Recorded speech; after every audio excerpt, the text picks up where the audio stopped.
pessoal, estamos começando mais um Plantões que Marcam, podcast que é produzido pela Carry On, empresa de tecnologia que atua no setor da saúde, para entregar para os profissionais vagas de trabalho, produtos e serviços financeiros, funcionalidades para fazer a gestão tanto da agenda, atendimentos, quanto dos recebíveis e ainda entretenimento. Na plataforma, os profissionais encontram até games. Hoje, nesse episódio, a gente vai falar de um assunto que é um pouco polêmico e que ainda, infelizmente, não está presente em todas as instituições de saúde, mas é muito necessário, que é o compliance. Para me ajudar a conduzir a entrevista de hoje, do meu lado, tem a doutora Thaisa Cansado. Ê, doutora, tira esse doutora. Obrigada, Fê, pelo convite. É um prazer estar aqui com vocês. Eu sou sócia do Dias Costa Advogados na área de compliance e sócia também da UIN, que é uma plataforma de canal de ética e ouvidoria, e que traz aí um espaço de confiança, um espaço amigável e cheio de oportunidades para a gente captar aquilo que os nossos colaboradores e demais parceiros pensam a respeito das instituições. Então, é um prazer estar aqui com vocês. Obrigada. E a UIN também é parceira da Carry On. A gente está implementando o nosso canal de ética e ouvidoria para dar voz a você, profissional da saúde, que tem uma sugestão, que tem uma reclamação, que tem uma denúncia mais séria para fazer. A gente quer ajudar vocês nesses momentos e a UIN vai ser um grande canal para potencializar a nossa comunicação. Hoje, para falar um pouco mais sobre tanto os canais de comunicação quanto todo o compliance de uma instituição de saúde, a gente está com a também doutora Janaína. Não, senhora, nada de não.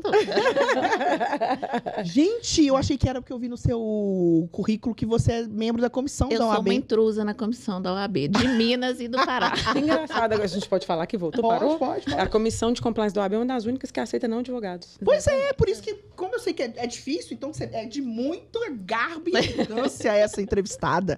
Mas a Janaína, que trabalha há 18 anos na rede Mater Dei, uma rede de renome nacional. E aí, Janaína? É um prazer, né, estar aqui com vocês. Eu fiquei muito contente com o convite, porque é o momento da gente bater um papo sobre compliance, né? E toda vez que a gente conversa sobre o assunto, é uma oportunidade de melhorar alguma coisa, né? Com uma pergunta, com um comentário, a gente sempre repensa o trabalho que está fazendo e compliance é isso, né? A gente está revisando sempre e melhorando sempre. Com certeza. Janaína, você tem uma trajetória extensa, né, tanto na saúde, tanto com o compliance. Conta pra gente, assim, a sua formação, como é que você trilhou esse caminho atuando nessa área. Eu costumo dizer que quando eu nasci, eu já tinha identificado que eu era da área de controle. O meu pai é controlador, ele me fez assim, né? Então, eu sou uma pessoa que controla tudo em casa, controlo tudo na minha família. Fico meio doida por causa disso. Então, eu tinha que ter ido para a área de controle. E eu comecei na auditoria, fiz administração, depois me especializei em auditoria. Trabalhei um pouco fora da área de saúde com auditoria, mas depois vim trabalhar aqui, né, em Belo Horizonte, na área de saúde. E eu sempre gostei de entender o detalhe, né, da operação, do risco, do controle que é feito. Isso tem muito a ver com a auditoria. E aí, em 2017, logo depois, né, da lei anticorrupção, né, e também do decreto que regulamentou, eu fui identificada dentro da empresa com a pessoa que tinha o melhor perfil para atuar na área de compliance. Então, eu passei a liderar essa área, implantei o programa e construí o trabalho lá. E hoje, assim, eu vejo que uma coisa complementa a outra, né? Porque a auditoria dá uma conferida, mas o compliance ajuda a desenvolver um pouco melhor, né? Em especial, aquilo que se refere ao comportamento das pessoas. Como que a pessoa deve agir, principalmente em situações mais críticas. Então, é assim, eu nasci assim, né? Eu fiz uma formação acadêmica, obviamente. Fiz administração, me especializei em auditoria, fiz uma certificação em compliance, e também especializei em administração hospitalar. Mais recente, fiz um mestrado com uma dissertação sobre compliance, mas tudo isso é só para ajudar o que eu já sou, porque eu sou uma pessoa que tem o perfil que é o perfil da área de compliance, área de controle, sabe? Eu me identifico muito com isso. Se eu precisar ir para uma outra área, acho que eu vou ter uma dificuldade. Bacana demais essa história, Jana. E legal você falar sobre controles, porque esse é um grande desafio dos profissionais de auditoria, os profissionais de compliance, né? Implementar controles sem burocratizar os processos da empresa. E quais são esses desafios dentro dos hospitais? Então, Na área de compliance, o desafio é um pouco diferente da área de auditoria, né? Eu vou focar aqui, então, né? A gente está falando de compliance, que é o tema da moda. Mas compliance, para mim, o pior desafio, né? Mais difícil, que tá, assim, que a gente ainda tem que evoluir muito em relação ao comportamento das pessoas. Uma vez eu fui numa reunião de conselho e eles me perguntaram qual que é a dificuldade, né? O que está mais difícil para você? Aí eu falei alguma coisa, não me lembro o quê, e alguém me perguntou assim, mas não seria, então, o comprometimento da direção? Eu, por acaso, tive a sorte de estar numa empresa onde a direção é muito comprometida com o programa de compliance. A gente combina, eles dão exemplo e a gente faz todo mundo. Que legal. Né? Então, assim, a gente tem problemas, é claro, todo lugar tem, mas o comprometimento da direção é certo. Então, muitas empresas têm este problema. Eu não, eu até estudei no meu mestrado o comprometimento de todo mundo, né? Porque eu acho que a gente está mudando, as pessoas estão mudando. O que elas aceitavam, elas não aceitam. Então, eu acho que o comportamento e a atitude é que a gente precisa dar uma refinada, e isso não é fácil. Você me fez lembrar uma citação de um poeta que eu gosto bastante, Mário Quintana, que eu vou até ler para vocês. A arte de viver é simplesmente a arte de conviver. Simplesmente, disse eu, mas como é difícil. Isso mesmo. Conviver com pessoas, eu acho que é a nossa maior dor e delícia, né, da vida. E você falando, eu fiquei com uma dúvida, assim. Você disse que o pessoal da diretoria é muito atento e colabora com vocês. Como é os funcionários, toda a gama? Vocês têm uma preocupação, inclusive, na hora de contratar, para ver se o profissional ele está aderente à cultura do compliance, aderente às regras e controles, ou vocês contratam e depois, quando entra lá, vê o que dá? Como é que é? A gente tem referência aí, né, do que são as melhores práticas. Então, conforme essas, a gente faz lá também, né? Quando as pessoas entram, elas fazem um treinamento onde elas vão entender as regras. Da mesma forma que elas entendem, elas também fazem uma adesão formal, né, escrita, que a advogada gosta, e a gente também, né? E eu brinco com o pessoal assim, gente, se alguém te deu um papel, marcou um X, minha sugestão é que você peça para ler tudo, né? Com certeza. Porque eu sei que, na maioria das vezes, as pessoas não vão ler. Mas sinto muito, depois que assinou, você está de acordo e nós vamos vigiar para ver se faz, né? Nós, a parte de auditoria. Então, tem muito isso, eu percebo assim, né? Voltando aqui, né? Porque eu estudei muito para o mestrado, eu tenho que gastar, né, gente? Ó, a atitude é aquilo que a gente predispõe a fazer, né? E o comportamento é o que, de fato, eu faço. Então, quando eu escrevo uma regra, né? E diz que vai seguir essa regra, todo mundo está comprometido, é a atitude, né? Eu falo que me comprometo, que eu vou fazer, que eu concordo, né? A gente pode discriminar alguém? Não, todo mundo concorda. Atitude eu concordo ou não concordo. Agora, o comportamento é diante de uma situação onde eu tenho uma situação que pode haver uma discriminação, o que de fato eu faço. E aí que vem um problema, assim, não é uma questão da empresa, né? É questão do nosso mundo, do nosso país. As pessoas estão muito em cima do muro. Elas vão fazer de acordo com a conveniência. Existem pesquisas que mostram que no Brasil as pessoas são muito flexíveis. Elas não estão assim, olha, eu sou assim, eu penso isso e segue aquela linha. Uhum. Depende, né? Se for bom para mim eu usar o cinto de segurança, eu uso. Se não for bom, eu não uso. Se for bom para mim, eu pôr o rotativo, eu ponho para parar o carro. Se não for bom, eu não ponho. Com essas coisas do dia a dia, a gente cria uma sociedade que não se importa muito com a regra. Então, fica muito flexível. E essa flexibilidade, ela é ruim para o ambiente de trabalho, né? E, assim, para a sociedade, um mínimo de regra a gente tem que seguir, porque a gente precisa respeitar o outro, né? Com certeza. Então, essa é a grande dificuldade do programa de compliance. Você diz, né, sua atitude é compatível com a regra, mas na hora de fazer, aí a gente vê, né, assim, várias notícias, né, gente vazando informação de paciente, gente que não cumpre o protocolo que era para seguir, gente furtando dentro da instituição. Então, essas coisas que a gente vê nas notícias, elas acontecem de verdade. A gente vê igual o pessoal que, às vezes, leva uma banana, um todinho, aí tem que colocar um nome, porque senão alguém toma. O bife, né, da marmita. O bife da marmita. Deprimente. E chega, até um pouco dessas questões inusitadas, assim, chega para vocês essas essas peculiaridades do comportamento humano, assim, no dia a dia? Chega, é muito engraçado. Quando a gente começou, né, o canal de denúncia, a gente pensou em fazer o papelzinho, né? Assim, era uma caixinha, todo mundo podia preencher. E aí eu vi as letras todas iguais, né? E era um saco. Você pegava, tipo, 20 papelzinhos, tudo igual, a mesma coisa. E como ficava dentro do refeitório, as tendências de reclamação eram sempre sobre o café, o suco, o pão, manteiga, né? E aí eu falei, não, gente, precisa ter um serviço terceirizado, automatizado, que possa... Uma win da vida. Veja bem. Aí a gente, então, fez a contratação de uma empresa, e que permitiu o registro anônimo, que permitiu a resposta para quem denunciasse.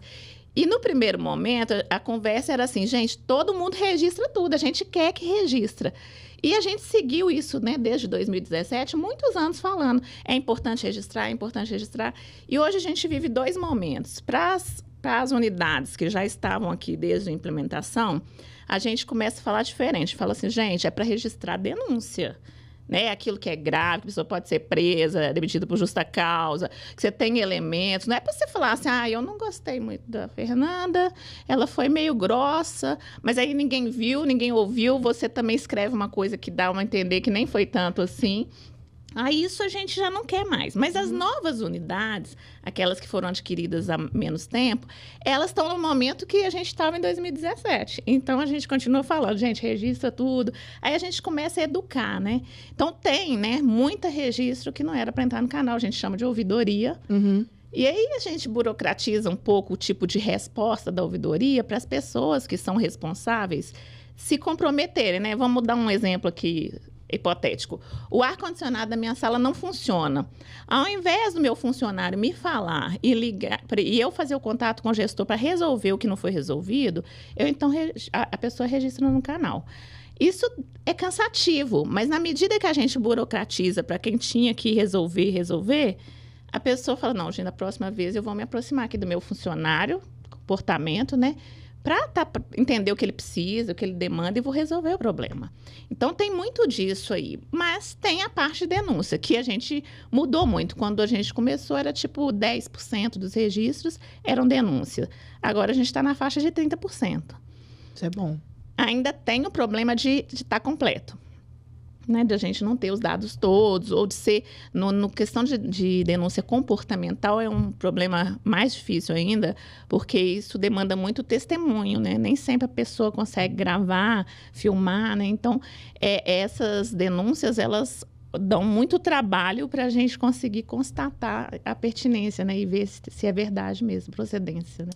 E a gente tem as duas coisas, hein? Canal de ética e ouvidoria. Exato, exato. Mas é interessante isso que você está trazendo, porque o grande desafio dos canais de denúncia ao longo do tempo, né? Então, a gente começou lá atrás trazendo canais que trazem um ambiente de confiança, que valorizam o relato. Ao mesmo tempo, a gente tem tido esses desafios nas corporações, né? A gente estava falando há pouco, de ter dados suficientes para conduzir aquela denúncia, né? E dar um retorno assertivo para quem faz, e até de tomar as providências devidas, né? E falando em canal, Jana, me conta um pouco sobre os pilares de compliance dentro de instituições de saúde, dentro dos hospitais, como é que funciona, como é que vocês navegam por todos os pilares e trazer isso de uma forma robusta dentro do ambiente hospitalar. Eu tive uma estagiária que ela estava fazendo um curso, né? Não era estagiária, já era funcionária, estava fazendo especialização. E o trabalho dela era fazer a implantação de um programa de compliance numa empresa. E aí ela me pediu folga, falou assim, eu tô com umas horas, posso tirar a folga à tarde e ir para fazer o trabalho? Eu falei, pode. E aí no outro dia voltou assim, arrasada. Não deu para fazer, foi péssimo. Eu falei, mas o que aconteceu? Ela disse, mas eles não têm nada. Eu falei, mas nada o quê? E a gente conversando, e aí é para explicar que não existe programa de compliance se não tiver governança corporativa. Perfeito, perfeito. Você não dá para começar um negócio sendo que não tem o básico, né? Não tem um sistema como as coisas são monitoradas e organizadas para garantir sustentabilidade. Quer ter indicador, quer ter práticas, né, assim, de governança, de analisar indicador, de acompanhar, de monitorar, enfim. Diretrizes básicas de condução da empresa. Então, assim, quando a gente implanta um programa de compliance já tendo governança corporativa, é uma situação, né? Perfeito. E eu vou falar dessa, porque aí, assim, você vai ter iniciativas que vão garantir que as regras vão ser seguidas. Tem iniciativas que são para prevenir, treinar, né? Escrever melhor a regra, comunicar de um jeito diferente. E tem também as iniciativas de detectar, né? Você ter um canal de denúncia, você ter uma auditoria. E aí, né, as de remediação, tanto as gestão de crise, ou um comitê que possa também pensar um pouco para além da punição, né? Mas pensar em medidas que vão melhorar a instituição como um todo a partir daqueles registros. Perfeito. E aí a gente vai tornando isso em um ciclo, né? Que vai melhorando a cada eu vejo, período. assim, na minha experiência, curta experiência como líder, né? De estar liderando uma empresa de tech, que a comunicação, às vezes, é o grande problema, assim, de todo o fluxo de trabalho. Ainda tem líderes, tem empresas que, às vezes, estão vendo o caos caminhar. E, em vez de detectar o problema, ou abrir um canal para o funcionário falar o que está acontecendo, ou se sentir confortável para contar o que está acontecendo, a pessoa só vai assistindo.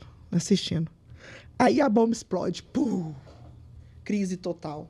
E aí, em vez de você trabalhar para não chegar na crise, você tem que trabalhar no meio da crise.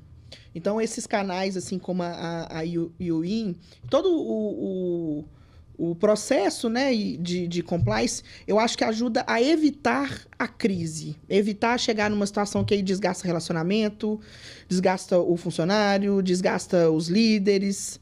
E uma coisa que você estava falando, que eu acho que é muito legal na UIN, que sempre me chamou muita atenção, é que traz uma forma mais aconchegante, né? Um visual mais moderno, uma forma moderna de tratar um assunto sério.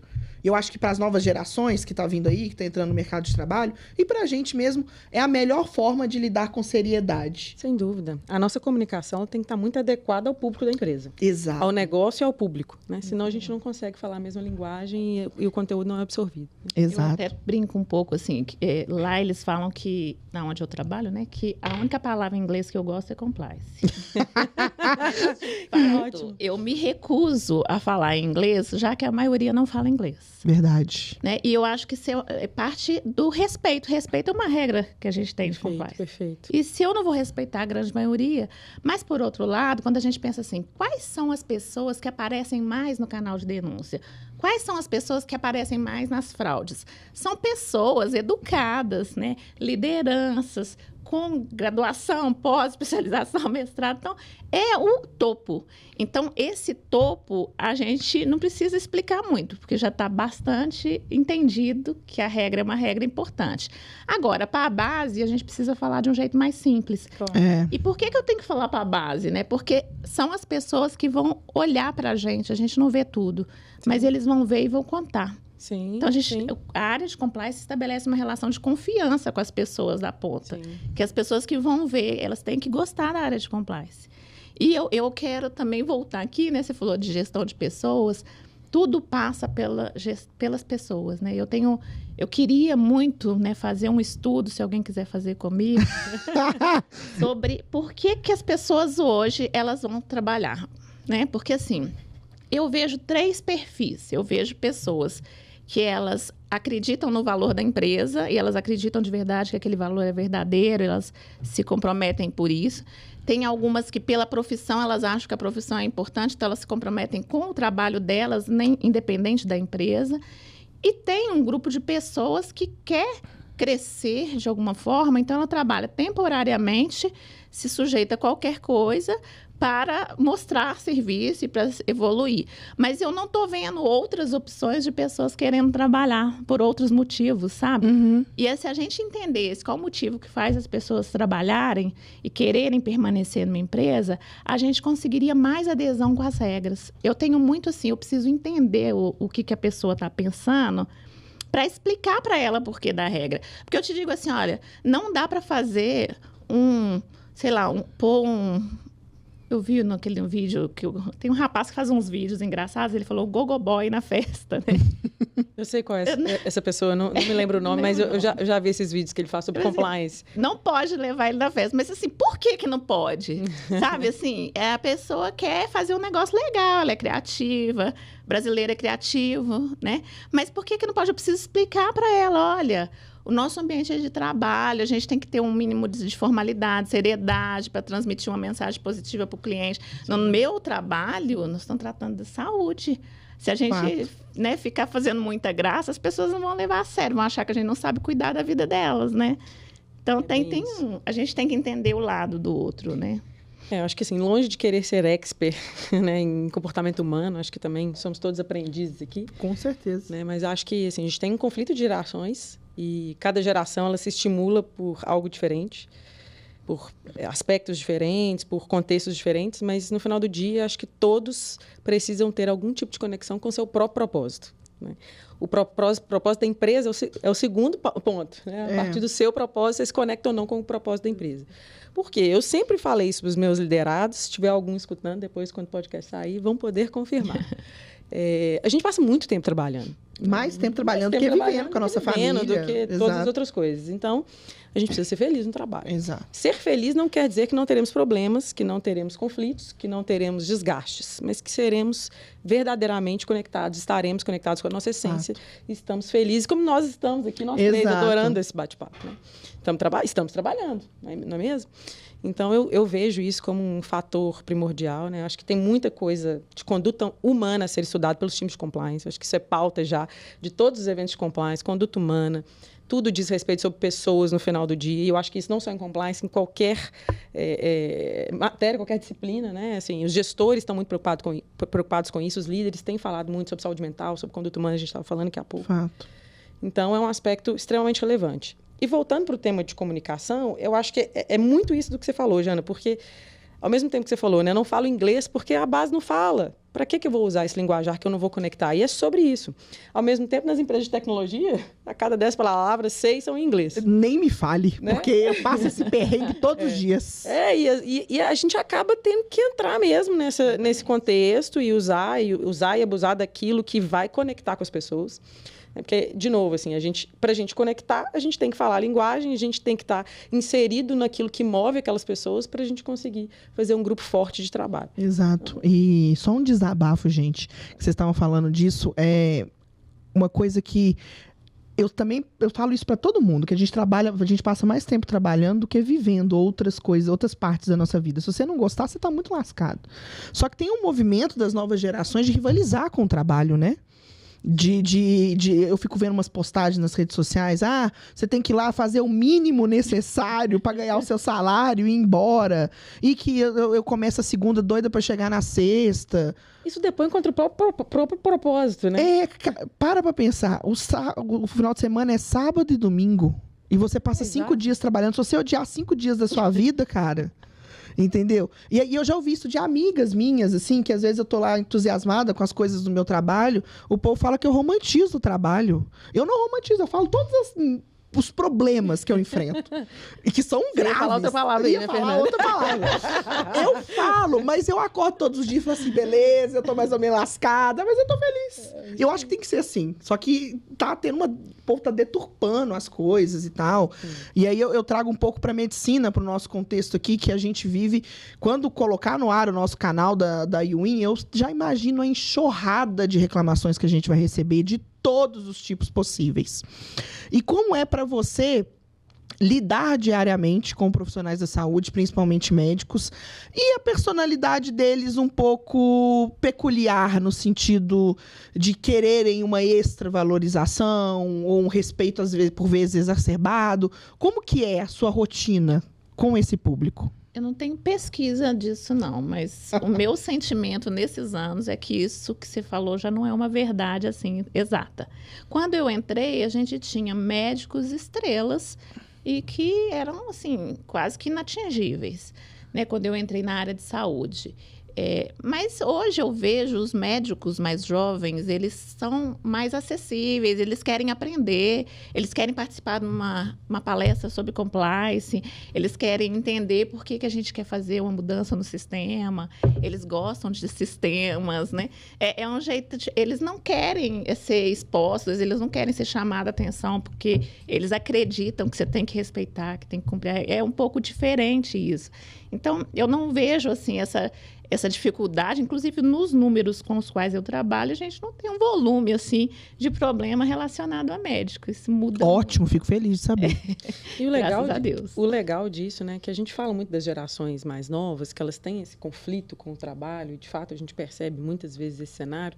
Ao mesmo tempo, elas nos ensinam muito, porque eles trouxeram essa leveza para o ambiente de trabalho, que era muito isso, né? Os profissionais cabeça branca, como alguns gostam de falar, super enraizados, verticais, né? E com uma postura de comando e não de orientação, de educação e de respeito no ambiente de trabalho. Então, acho que eles ensinam muito nisso, nesse aspecto também. Né? Acho também. É claro que eu sou de controle, gosto de controle. E acho que o mínimo de controle a gente tem que ter, né? Assim, o que é um controle? É eu estabelecer uma prática para evitar um risco. Então, isso precisa acontecer. Mas o controle no sentido de vigiar, de perseguir alguém o tempo inteiro, né, para garantir que a pessoa faça, a gente já sabe que isso não dá muito certo, né? Precisa a gente mudar. E essa geração, ela fala muito isso. A gente ainda tem que dar uma calibrada para o resultado sair, né? Claro. Que a gente percebe. E, não sei, isso não tem muito a ver com geração. Tem pessoas que precisam ser cobradas, tem pessoas que, naturalmente, se dá tarefa hoje, combina para a semana que vem, ela vai sair. Exato. Então, mas o que a gente precisa aprender mais é entender o outro, para poder entender em todos os aspectos, entender como que eu vou comunicar, entender como é que eu vou perguntar, né? Porque recebo uma denúncia incompleta, como é que eu vou perguntar sem ofender? Porque a pessoa se ofende se você perguntar se ela sabe aonde que foi, né? Sim. E a gente tem várias unidades, a pessoa, ela fica irritada se você pergunta, mas qual unidade? Gente, mas isso era uma pergunta básica, que tinha, a resposta já deveria ter vindo. O relato já deveria ter. Né? Os controles são muito importantes, né? Mas a resposta não é só controle. Acho que é muito disso. Os controles são essenciais, são importantes, mas a resposta para se conseguir um engajamento em temas de compliance não está somente nos controles.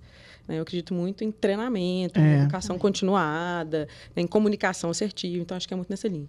E aí, trazendo um pouco agora para o viés legislativo, né, Jana? Queria que você falasse um pouco sobre proteção de dados, que é um tema super sensível no ambiente de saúde, né? E aí, falando de controles, né, conectando já com essa questão de controles, como é que vocês implementam controles robustos em cima dos aspectos de proteção, de segurança, de sigilo de dados dos pacientes e dos médicos, né, em termos gerais aí. E falando um pouco de comunicação, como que vocês explicam também para os funcionários e para os parceiros a importância de proteger os dados, porque eles têm acesso a todo momento a dados e ao íntimo dos pacientes e tudo mais. Sim. Como é que vocês tratam isso, né? Então, uma parte dos dados dentro de uma área hospitalar são dados sensíveis, que é o principal, né? O mais crítico para a gente. Esses dados, a gente tem eu só falo que eu tenho sorte, vocês devem achar que eu sou meio incoerente, mas assim como eu tive sorte de ter uma governança para implantar um programa, nesse caso eu tenho sorte porque a recomendação dos conselhos de medicina, dos conselhos de enfermagem e todos os profissionais de saúde, já existia uma recomendação assim, muito exigente para o sigilo de paciente. Então, assim, independe de LGPD, já existe em todo o Código de Conduta de Profissão de profissional da área de saúde uma descrição de que os dados não podem ser informados a ninguém, inclusive verbalmente, né? E não pode, inclusive, um médico contar para o outro médico em caso de um paciente. Só se eles estiverem assistindo o mesmo paciente ou estiverem discutindo o caso para a melhoria do paciente. Então, isso já é muito, assim, difundido na área de saúde há muitos anos. E isso, assim, tem um respeito grande. Eu atribuo isso ao fato da gente, de vez em quando, mudar de papel, né? Então, também o médico, como o enfermeiro, o técnico, às vezes são pacientes. E quando você se coloca no outro lugar, você também não quer que seja divulgada nenhuma informação. Então, isso funciona muito bem, né? Assim, o que pode acontecer, eventualmente pode acontecer que seria mais crítico, não seria dado sensível, seria o dado pessoal que a gente ainda não pensou, né? Tipo assim, o telefone, o e-mail, né? Que isso também é dados pessoais e aí tem um cuidado, assim, no caso lá, a maior parte dos dados são digitais. Então, depende muito da segurança da informação e uma grande empresa deve ter uma segurança de informação bem estruturada, isso é bom, né? Então, facilita muito o trabalho. A iniciativa tem sido, né, e eu acho que deve ser para todo mundo agora, o mais importante, é digitalizar. Porque na medida que você coloca numa plataforma, né, num sistema, não tem muito aquela opção de imprimir, levar para casa, de jogar no lixo, né? Que são outras possibilidades de você ter problema de LGPD. Porque a invasão no banco de dados, ela também é uma atividade complexa, né? Não é para qualquer pessoa invadir. Precisa ser um cara bom disso, né? Um marginal bom. Então, quando ele vai fazer isso, ele vai encontrar uma equipe de segurança da informação que vai conseguir conter aquilo. Então, assim, eu vejo a LGPD muito nesse sentido. Eu sei que tem muita gente criando coisas no paralelo, no papelzinho, e eu, a todo momento que vejo, quero cortar, porque eu acho que a gente tem que evoluir para o digital, né? Fato. E se vê, banco hoje já é tudo praticamente digital. A ideia é essa, né? A segurança é maior. Sem dúvida. E, Jana, eu fiquei aqui pensando quando você estava falando e lembrando de algumas situações de profissionais já até mais velhos, assim, profissionais experientes, que já me perguntaram da área de saúde o que é compliance. Né? E aí a gente acabou entrando em vários temas, né? Aceleramos aqui, mas eu acho que seria legal para a gente falar um pouco do público da Carry On também, jovens médicos. A maioria não sabe, pode ter certeza disso. Né, na carreira de saúde, enfim. Fala um pouco por que compliance para essa área, por qual a importância de saber sobre compliance, entender esse contexto para um profissional que está começando a carreira na área de saúde. Sim, a gente devia ter começado por isso, né? 3 mulheres juntas aceleradas. Edita aí. Então, o que é compliance? É a palavra chique, mas ela significa cumprir e comprometer-se com o quê? Primeiro, com a lei, segundo, com uma regra. Então, teoricamente, tirando a parte da lei, até assim, o PCC tem um compliance. Você poderia voltar na parte do cumprir-se e comprometer? Não, posso. Vocês viram, eu cortei pra geral, ela passou. Nossa! Tipo, eu tava pegando um take legal de vocês rindo. Vamos demitir a Carlinha. Tá demitida. Na hora da edição, na hora que você for falar cumprir-se, a câmera já vai estar em você, é só cortar e colocar pra você. Tá bom? Beleza. Pode ser eu, né? Eu espero ele, pode ir. Não, pode tocar. Então, o que é compliance? É simplesmente cumprir e comprometer-se com as leis e com as regulamentações da empresa. Então, o PCC, por exemplo, se não precisasse da lei, ele estava compliance, porque tinha alguma regra lá, certamente eles têm algum combinado que tem que seguir. E eu tenho a impressão de que são regras que têm uma certa organização. Eu acho que eles cumprem, eles são disciplinados. Olha, a mãe de fulano não pode matar, desses pode matar à vontade, deve ser assim. Agora, numa empresa, a gente precisa primeiro conhecer a lei. Então, a lei, gente, não é uma coisa... eu acho que esse é um para-casa difícil. Mas não é um negócio assim, a área de compliance tem uma bola de cristal que ela vai vendo as leis ali, não é isso. É cada dono de um pedacinho conhecer a sua lei. Então, o médico, se ele é um médico de pronto-socorro, ele tem que saber ali a regulamentação de um pronto-socorro, o que é emergência tem que passar na frente, depois vem a urgência, tem que saber aquilo ali.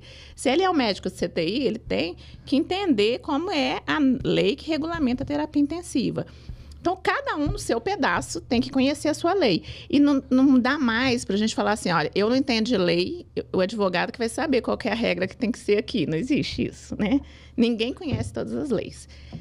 Não dá para alegar a própria torpeza. Pois é, mas essa frase é bonita e eu vou traduzi-la. Se eu falar errado, vocês me corrijam, né? Eu não posso deixar de ser punido porque eu digo que não sei, que nunca ouvi falar. Ou seja, eu não posso sair matando e depois dizer assim, gente, nem sabia que não podia matar. Eu adoro isso, porque é a mesma coisa da regra interna, né? Você escreve um código de conduta e fala para a pessoa... Essas são as regras. A pessoa não se dá o trabalho de ler, você até dá um treinamento, mas depois ela descumpre. Ela fala, gente, mas eu não tinha entendido. Sinto muito, né? Exato. Você não pode fingir que não foi orientado. Até tinha muita informação, mas tinha lá uma informação que se você tivesse dúvida, você deveria procurar a área de compliance para esclarecer. Então, compliance é meio que isso, é seguir as regras, né, e seguir também a lei. Essa é a importância, né? E, gente, não tem nada mais seguro no trabalho do que você ter as coisas combinadas, né? Assim, como eu digo que compliance é bom para a empresa, Mas é muito melhor para a gente como profissional. Você É já ótimo para o imagina? profissional. Com certeza. Você diz pro seu chefe assim, olha, é para eu descumprir a lei? Você quer que eu descumpra? Aí ele, não, gente, claro que não, entende? Aí as coisas andam corretamente, Perfeito. né? Eu acho que é isso, né? A riqueza das corporações é justamente você conseguir navegar por tantas disciplinas, né? E trazer de forma integrada para a sua jornada, para aquilo que você faz. Então, os médicos, né? Como você disse, ele vai entender ele da área dele, daquilo que ele faz de melhor, daquilo que ele é especialista, mas ele precisa navegar, ele precisa entender o contexto dele de uma forma mais ampla. E o que você falou também, eu concordo 100%, que é, eu falo, quando a pessoa entra na empresa, a primeira coisa que ela tem que fazer, né, entenda a governança, né, qual que é o propósito daquela empresa, para que ela serve, a quem ela atende, quais são os clientes, quem são os stakeholders e quais são as regras do jogo. Né? Exato. A lei e as políticas, as normas, aquilo que a empresa coloca como diretriz de funcionamento, de conduta e o que ela tolera, o que ela não tolera.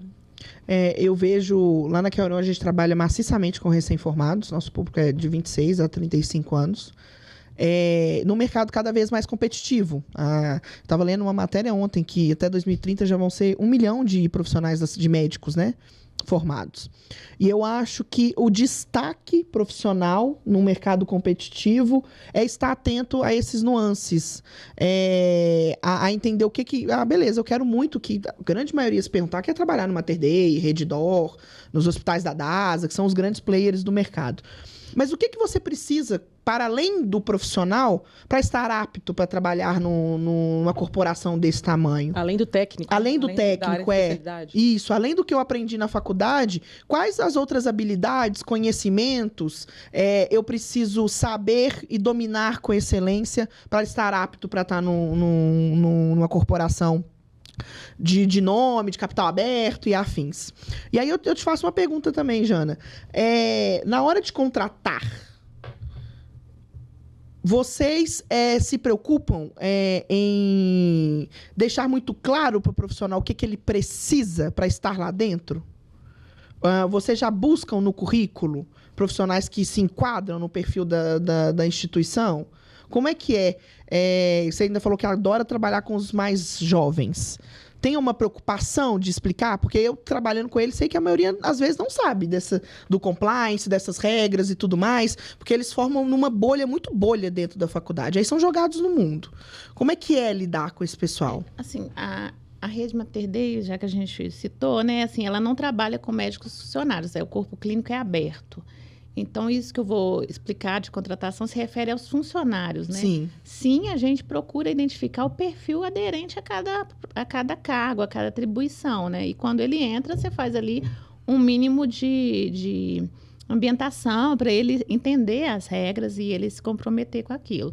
Mas se eu pudesse dizer para todos os profissionais o que é uma habilidade que precisa, primeiro eu vou falar de relação, né? Porque se eu me relaciono bem, eu consigo te perguntar uma coisa que eu não sei e você me ensina. E aí a gente aprende o tempo inteiro. E uma coisa que eu acho que a gente, né, assim, com todo respeito aos advogados, muita gente fala que compliance é só com advogado. Eu nunca vi um programa de compliance que não fosse multidisciplinar, né? Fato. Se eu estou falando de um programa de compliance numa consultora, tem que ter um engenheiro. Se eu estou falando de um banco, tem que ter um economista, lá um contador. Se eu estou falando do hospital, tem que ter médico, tem que ter enfermeiro. Porque a gente não faz nada sozinho dentro de um programa de compliance. São iniciativas para fazer as regras serem cumpridas. Então, é preciso ouvir as pessoas. E aí, se você se relaciona bem, se você ouve, você sai na frente, né? O programa, você se envolve com o programa. Então, o profissional médico que está começando, ele saber um pouco mais sobre compliance, não vai fazer mal nenhum para ele, vai fazer bem.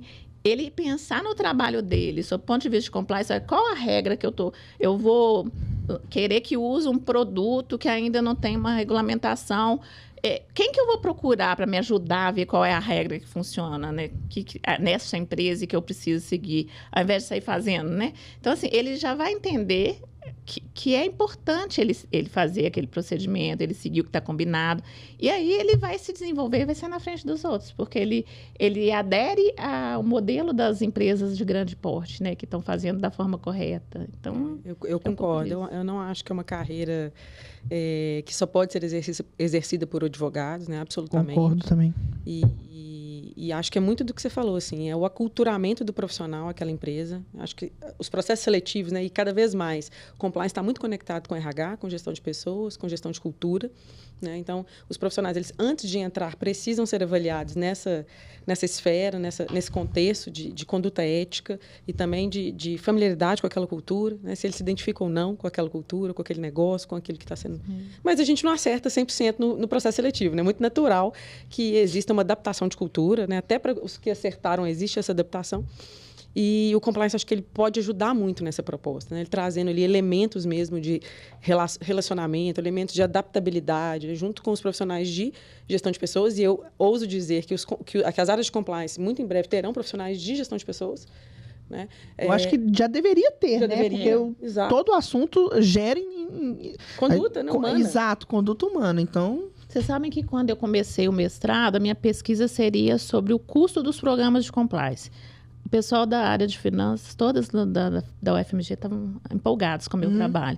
E aí, os primeiros estudos que eu fiz, eu descobri que, na verdade, o custo não fazia diferença nenhuma. O valor que se gastava no programa não importa muito. O que importa é o comportamento. E o comportamento focado nas lideranças, né? Sim. É isso que muda, que faz o programa ser mais efetivo ou menos efetivo, é o comportamento das pessoas. Então, assim, tem toda a razão quando vocês falam aí de ter pessoas de RH junto. E eu tenho uma coisa que a gente fala muito em programa de compliance, que é política de consequência, né? Claro que já existe, normatizado pela CLT, uma política de consequência, né, da orientação, advertência escrita, suspensão, enfim. Mas a política de consequência bem construída, ela vai fazer as pessoas melhorarem.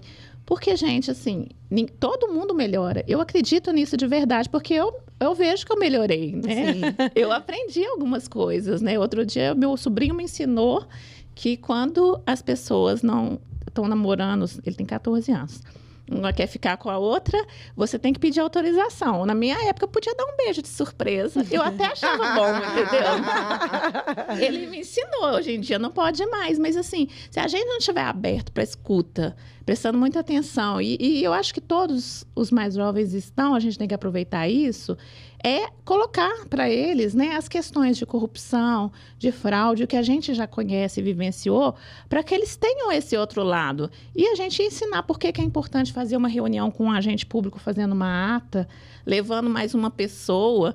Por que é importante não fazer a reunião com o agente público lá no boteco, ou no jantar, ou no pagar um almoço para ele, né? A gente vai construindo aquilo, mas se não explicar o porquê das coisas, ninguém aprende nada, né? Isso é o mais bacana, porque o êxito de uma estrutura corporativa vai vir com a formação dos valores e não com excesso de controles. É isso mesmo. Então, essa geração, cada vez mais consciente, né? Muita gente é pessimista com as novas gerações. Eu sou uma otimista. Eu acho que a gente vai enfrentar diversos problemas, mas quando a gente começar a transformar a sociedade a partir das pessoas na base, né? Claro que a gente tem milhões de problemas políticos e de base mesmo, né? Social e econômico, mas a gente consegue ter resultados muito mais assertivos na medida que a gente mexe na base das organizações. As pessoas não precisam nem checar se é certo ou errado, porque elas já sabem. Elas têm isso porque têm regras escritas, mas também porque é prática das pessoas, porque já faz parte da cultura e dos valores daquela organização. Tem um exemplo clássico, né, na área de saúde, que é a higienização das mãos, que agora todo mundo entende por causa da Covid. Mas sempre a gente no hospital falou de higienização das mãos, e a gente ensinava os 5 momentos de higienizar, as formas de higienizar, que todo mundo já sabe. Eu falo que foi uma pós-graduação em saúde para todo mundo a Covid, né? Verdade. Só que... Mas aí é o exemplo do educação.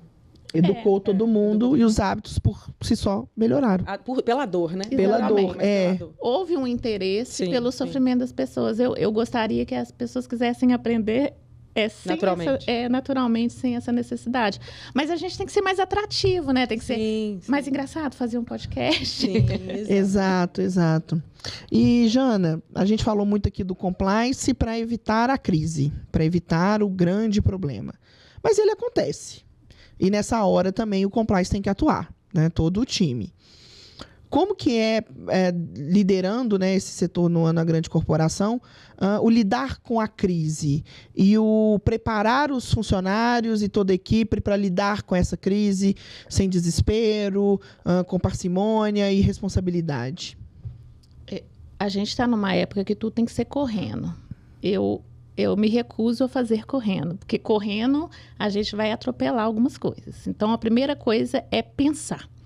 E pensar no quê, né? Assim, é uma coisa meio básica da área de auditoria, mas qual é a regra, qual é a documentação daquilo e o que existe, para a gente ver se está certo ou está errado. E aí, repensar aquilo, né? Assim, porque às vezes a gente fica muito bitolado naquela regra e não abre espaço para mudar nada, ou às vezes a gente esquece que já tinha uma regra. Né? Então, é tentar entender calmamente. Qual que é a melhor forma? É sempre ter um grupo.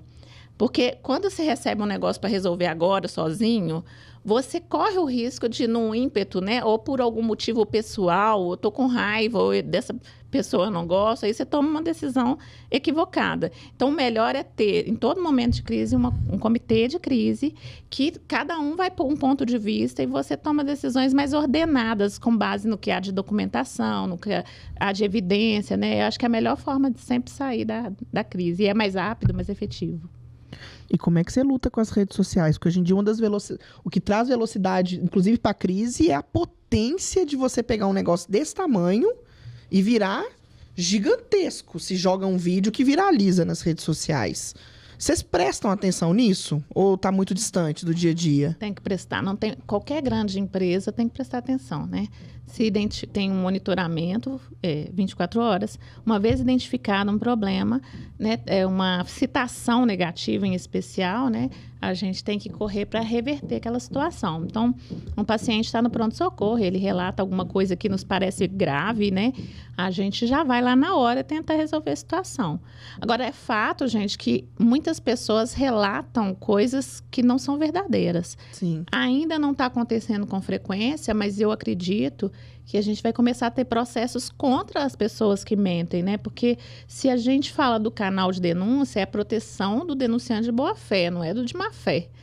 Então, eu imagino que a mídia social é a mesma coisa. Se você põe um negócio que é mentira, você tem que ser, no mínimo, processado.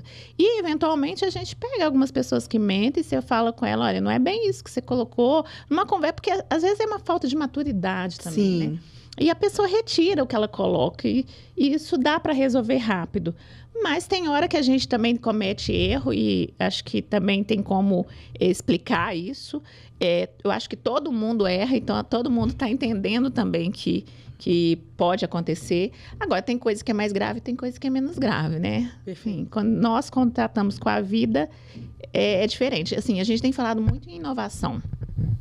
E inovar é para aquilo que você tem um risco controlado. Então, muita gente fala assim, na área de saúde tem que inovar. Aí eu falo, cuidado, porque uma parada cardiorrespiratória já foi estudada milhões de vezes, as pessoas já sabem o procedimento. Se você quiser inovar e colocar a vida de um outro em risco, eu vou testar de outro jeito agora. Não dá. Né? Não é bem isso que a gente está falando. É tentar ser mais produtivo, ser mais eficiente, fazer de um jeito diferente, mas com bastante cuidado quando a gente estiver falando da vida de alguém, que não é... Vida é um pouco diferente do resto, né? Tecnologia para deixar diagnósticos mais assertivos, tratamentos mais assertivos, né? Mas sem tirar ali a essência da particularidade. Automatizar processos, né? Mas exato, assim, exato. Sem correr risco. Por exemplo, se você vai automatizar um atendimento. Eu vi um vídeo não sei se era na China, né? Ainda não me aprofundei, onde a pessoa entrava numa cabine e aí os dados vitais todos saíam, ela já entrava com um laudo, assim, se era para internar, se não era. Bom, isso é legal. Mas se a máquina não estiver muito bem instruída, né, a gente dá um laudo errado e a pessoa pode morrer, né? Ou ela vai receber também informação e se ela não for procurar o serviço, ela não entender a informação, né? Então, a gente tem que evoluir ainda muito sobre esse assunto, né? Não é tão simples quanto parece. Mas há uma abertura, que você falou aí que da inovação tem que ter um certo cuidado, porque é no setor da saúde. Mas vocês estão abertos a ouvir, ver soluções e enxergar possibilidades de testar para que a gente consiga... Porque nós que está do lado do tech aqui, eu vejo que tem muitos gaps a serem resolvidos na saúde. Mas entendo também que tem que ter um cuidado. Mas é só o meio do caminho que vai fazer a gente evoluir.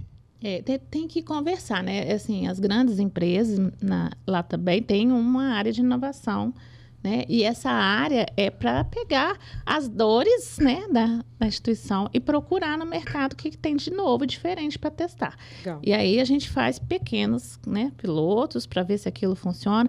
Tem uma coisa muito legal que a gente tem lá, que é a Maria.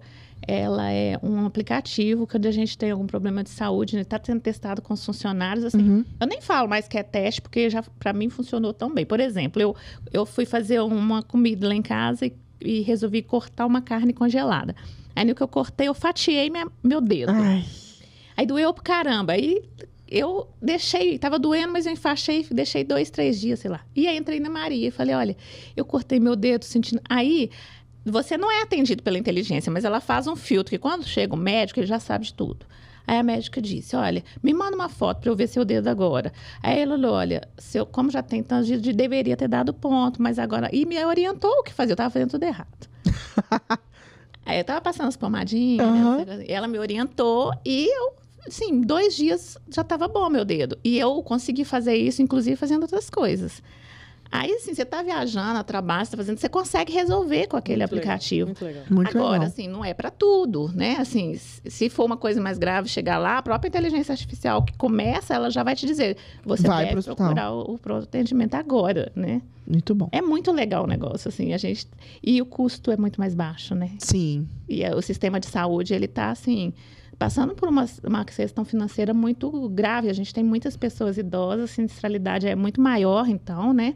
E com isso, o serviço tem que ser com um custo menor E eficiente, né? para ser sustentável. Exato. Né? A gente, às vezes, passa assim, você vai em 3 médicos, cada um pede os mesmos exames, você não tem a centralização. Com essa Maria, você tem tudo ali guardado, não fica repetindo. Eu sou fã da Eu conheço a Maria, também sou fã. E acho a Rede Mater Dei de Saúde, assim, muito à frente de muitos hospitais, é referência em tecnologia, em estudos, né? Inclusive com outros hospitais de São Paulo, em parceria com outros hospitais de São Paulo. Então, eu acho que vocês estão no caminho certo aí, para chegar nesse caminho do meio. Com certeza.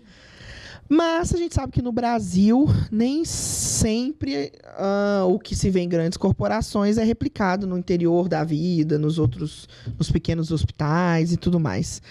O que você acredita que são os pequenos passos que podem ser feitos para as instituições menores, que também sofrem com falta de orçamento?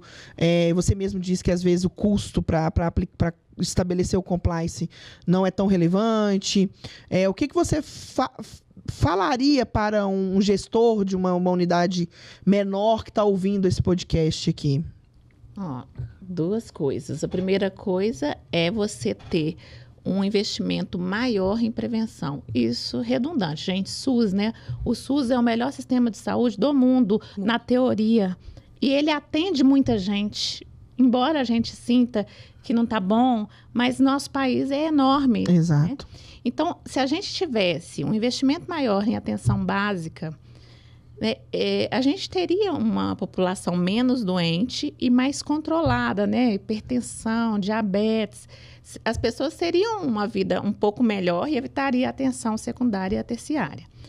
A segunda coisa é a gente ter muito claro, para quem trabalha ali no dia a dia, os protocolos de segurança para assistência e também aqueles protocolos de identificação de prioridade, né? Então, assim, existe o protocolo de Manchester, que coloca dentro de um pronto atendimento do SUS, usa muito esse protocolo, que é você identificar quem é que está mais grave. A gente vê na televisão, né? Pulseirinha verde, amarela e tal. Isso é super relevante. Claro, quem ficar na pulseirinha verde vai reclamar muito que demorou, mas ele não está correndo risco de morrer, entende? Assim, a gente tem que salvar quem precisa. Claro. E na atenção básica, é desenvolver atividades com as pessoas para elas se cuidarem. A educação do próprio paciente é importante. Não adianta mais o médico te dar uma lista de medicamentos e você tomar. Outro dia eu vi uma charge que era assim, uma fila para medicamento. E a outra fila era para você fazer alguma coisa por você, né? E aí não tinha ninguém. Todo mundo quer o medicamento. Você tem uma coisa, tem dor de cabeça, quero medicamento. Eu tenho a dor no estômago, quero medicamento. Você não pensa que você precisa mudar o estilo de vida, comer melhor, fazer uma caminhada, né? Ter um momento de lazer. Você tem que equilibrar as coisas, né? Sim. Então, o profissional da saúde, ele tem que dar exemplo nisso. Porque um monte de profissional de saúde desequilibrado, ele não consegue ajudar as pessoas. Fato. Tem que ter uma formação integrada, né? Você falou isso, eu estou lembrando de uma médica.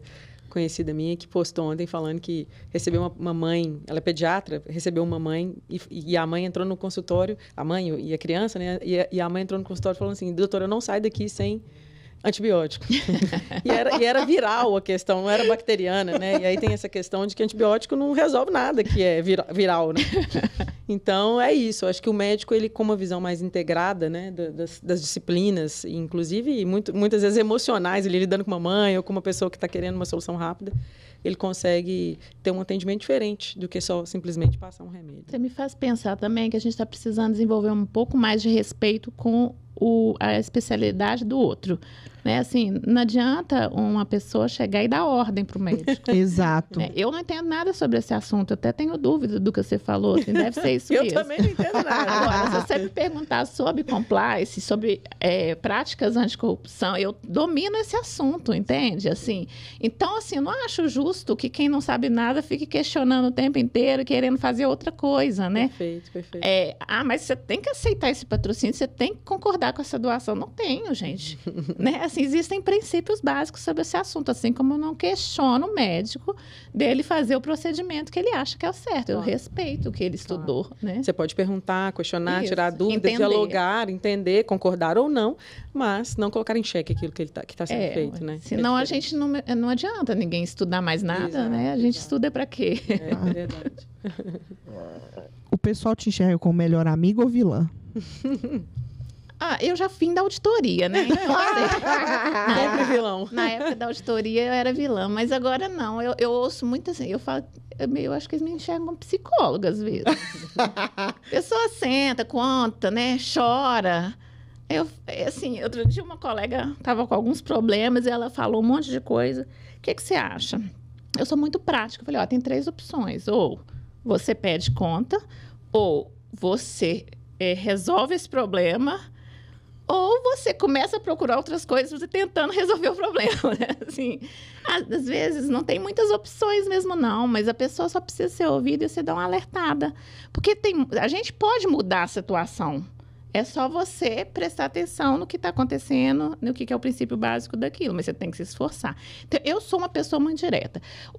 Para que eu sou usada o tempo inteiro? Todo mundo que quer um conselho, uma opinião verdadeira, me pergunta. Eu não tenho problema de falar a verdade. Eu posso até te fazer ficar triste com a minha verdade, mas eu vou falar o que eu entendo sobre aquilo. Se você me pergunta, eu te respondo. Não vou fazer um caminho, assim... Florear. Para talvez você entender, não. Se me perguntou, eu vou responder. Mas eu acho que tem que ser um pouco assim, né? Assim, a área de compliance é muito vista como aquele que diz o não. Mas a gente tem que dizer o não explicando por quê. E eu faço muita questão de gastar um tempo e explicar o detalhe do porquê, sabe? E eu aprendi que, às vezes, a pessoa nem se importa de ouvir o não. Ela se importa de ser invalidada. Eu também sempre fui muito prática. Estou aprendendo a ser não tão prática para liderar. Porque, às vezes, a pessoa ela quer reclamar. Ela mesma sabe que não tem muita solução o problema. Mas só de você ouvir, dar um conforto... Quer ser ouvida. E, às vezes, falar assim, cara, você tem razão na sua reclamação. A pessoa já fica... Tá feliz. Eu tava com um problema com um liderado e um fornecedor. E aí, os dois viviam se bicando. Aí, num belo dia, eu falei assim, vou colocar os dois frente a frente e fazer uma cariação. Eles não tiveram coragem de falar o que... Aí eu entendi que, na verdade, o que eles querem? Reclamar e serem validados, e, de alguma forma, dentro desse contexto de reclamação, fazer dar certo. Porque na hora que juntou os dois, eles não tiveram coragem de ir pro embate. A advogada fazendo a criação. Eu fui pra resolver uma... Só que eu, na verdade, eu criei, foi uma crise, porque eles não tiveram coragem e eu que saí de louca que forcei uma situação. Aí, acho que a liderança traz isso, né? Porque muitas vezes eu também sou bem racional, gosto de pragmatismo, acho que ajuda muito a gente no dia a dia a lidar melhor com os conflitos, com as questões, com os desconfortos e trazer isso para um viés mais pragmático, dormir tranquilo, desligar a chave e dormir. E eu sou bem desse perfil. Por outro lado, muitas vezes, para quem está liderando, e aí nesse momento aí com a sua colega, você estava fazendo uma espécie de influência, né, liderando a situação. trazendo uma orientação, um caminho para ela, é isso. Muitas vezes as pessoas querem colo, elas não querem cura. Elas não querem lidar com a verdade, né? E não que a gente tenha que não falar, né? Mas muitas vezes o que elas precisam só de um colo.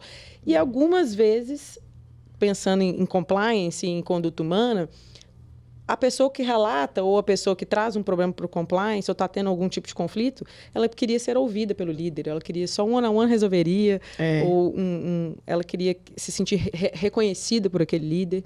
Por isso que eu falo que cada vez mais compliance está muito ligado à conduta humana, a relações, à gestão de pessoas, à cultura, porque a gente não vai lidar 100% do tempo com pessoas pragmáticas e racionais. E muitas vezes, não que a gente vai ter que mudar a nossa personalidade para atender o outro, que também a gente precisa ajudá-lo a se curar. Mas a gente pode escolher o momento, a abordagem, a gente pode entender que isso é um processo muito individual. Eu tenho um exemplo interessante de...